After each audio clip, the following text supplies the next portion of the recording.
The night sky over Crimea erupted in fire and chaos as Ukraine launched one of its most powerful strikes yet on the peninsula.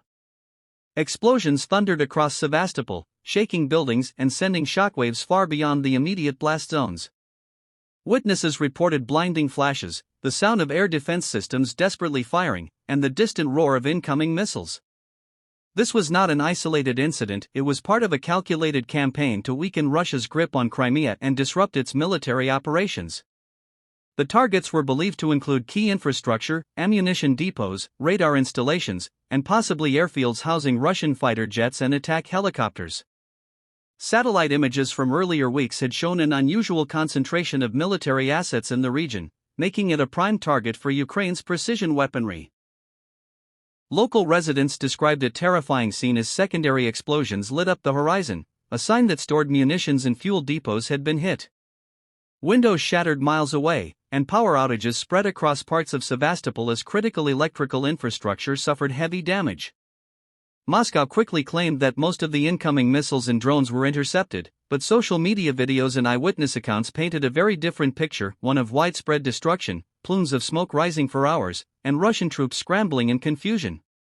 Some reports suggested that the strike destroyed a critical supply hub feeding Russian frontline forces in southern Ukraine, potentially disrupting their operations for weeks. Ukrainian officials, while not publicly confirming all the details, hinted that the strike was a direct warning: Crimea is not untouchable, and no military base there is beyond reach. This attack carries more than just military significance. It's a psychological blow aimed at undermining Russian morale and sowing doubt among soldiers and civilians living under occupation. For Ukraine, it demonstrates both the range and precision of their Western-supplied missile systems, sending a clear message to Moscow and its allies that the peninsula remains a legitimate military target. For Russia, it's another reminder that the war is no longer confined to the front lines, even their heavily fortified strongholds are vulnerable. In the aftermath, Russian authorities tightened security measures, shut down ferry crossings, and imposed stricter movement restrictions across the peninsula. Air defense systems were placed on higher alert, and additional troops were reportedly deployed to key sites.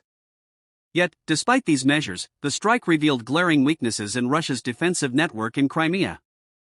As the dust settles, questions remain about the true extent of the damage, the number of casualties, and how Russia will retaliate. One thing is certain: the echoes of that night in Crimea will resonate far beyond its shores. It was a reminder to the world, and especially to Moscow,